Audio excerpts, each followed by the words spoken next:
My name is Andrew Gansky. I received my PhD in American Studies at the University of Texas in 2017, so about 4 years ago now. I have stayed in Austin and have been working in nonprofit fundraising for the last 4 years. My current position is at LifeWorks, which is a youth services organization that is currently leading Austin's campaign to end youth homelessness.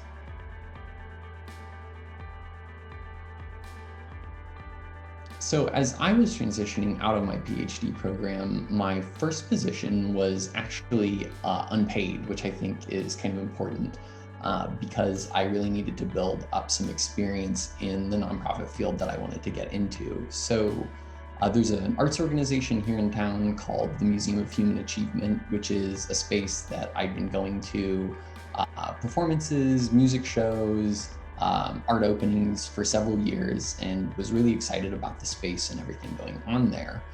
And about the time that I was transitioning out of my PhD, they were in the process of filing for federal nonprofit status. They'd been operating as an LLC, wanted to make that jump so that they qualified for more kinds of funding. And that became a really great opportunity for me to get involved, to really see from the ground up what it takes to form and sustain a nonprofit.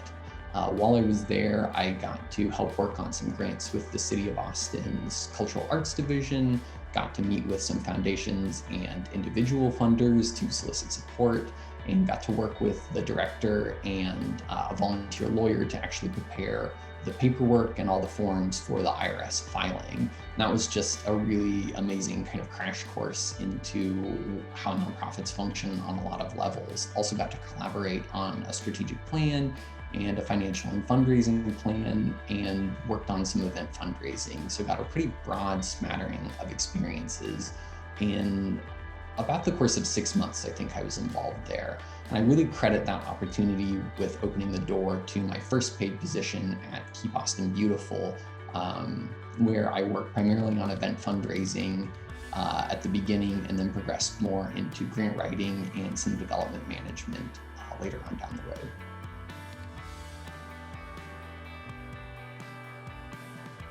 Probably the most exciting project to me that I've gotten to work on recently in my current position at LifeWorks was a federal grant to support one of our mental health programs.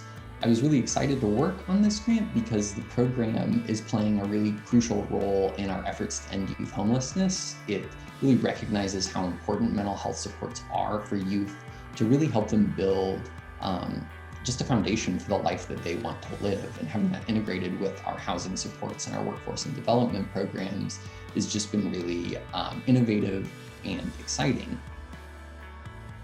To write this grant, I really relied on a lot of skills I gained as a PhD student.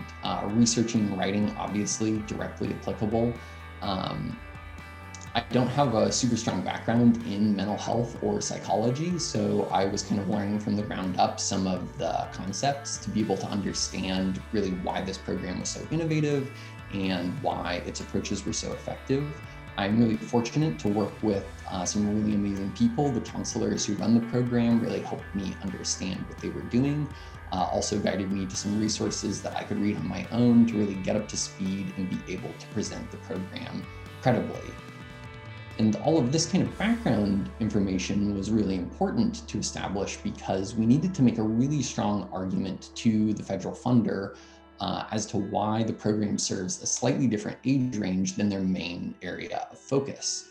So I had to pull in a lot of research about the lack of services for youth in the age range that we serve, why our services are so effective for them, why it's so important to our efforts to end youth homelessness. And then I had to kind of condense all of this down very concisely into no more than 4 paragraphs, because that's all the space that I had in the justification section of the grant application. So I feel like kind of bringing in all of those threads, being able to read broadly and understand the bigger context, but then sort of focus everything down in a really tight written product is something that a lot of PhD students are going to have some background in. You do that a lot in your seminar classes, in preparing for comprehensive exams, writing your master's thesis, and or completing your dissertation. it also just really sums up some of the things that I find so exciting about grant writing. You get to apply those skills, the researching, the writing, the kind of meeting facilitating skills that you have on something that has a really concrete and tangible outcome where you get to see immediate positive results in your community.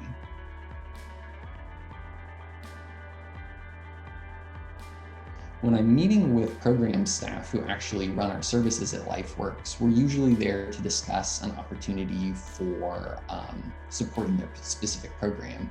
And my goals in the meeting are often to get some kind of specific information that I need to fulfill the requirements of the grant proposal. But it's also really useful for me to understand the broader context in which they're working. So I leave a lot of space for kind of more open-ended conversations or for them to raise concerns and ask questions. And I find that this, in a lot of ways, isn't so different from leading a humanities seminar, where you're trying to provide enough structure that some, goals are accomplished and that everybody, feels like their time has been used well.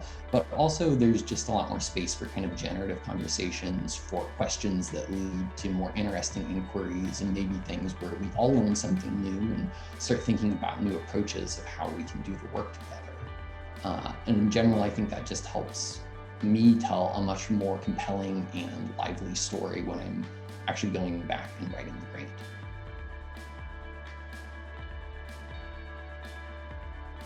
In terms of being a first generation college student, I think it's only fair to say up front that I don't think the first generation experience is the same for everyone. And I will admit, from my own position, as being a white man, I think that probably shaped my experience as much, or perhaps even more, than being a first generation student.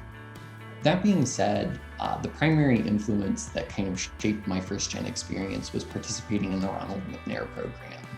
McNair is a federal program that's emphasis is really on helping first gen students who are either persons of color and or low income get into PhD programs and then really get kind of on the tenure track professor track, as it were. So that was really my approach. I got into McNair as an undergraduate. It helped me get into grad school and really kind of planted those seeds of the goal is to become, a traditional tenure track professor. And once you're in graduate school, that sort of narrative gets reinforced in all sorts of ways that is the definition of success. I would say that then as, I was progressing in my degree and I started to feel like maybe that wasn't really the best path for me, there was certainly internal reframing that I had to do to think about, well, what does success really mean for me? What do I want to get out of this degree? Where would I like to be when I finish it? And then there's also some external work that you end up doing. I had professors who were supportive of that change. I encountered other people in academia who were maybe a bit more hostile to the idea that I wouldn't want to become a professor or kind of continue pursuing that track.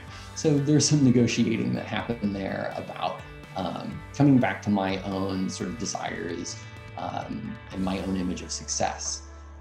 And I think, that can be challenging.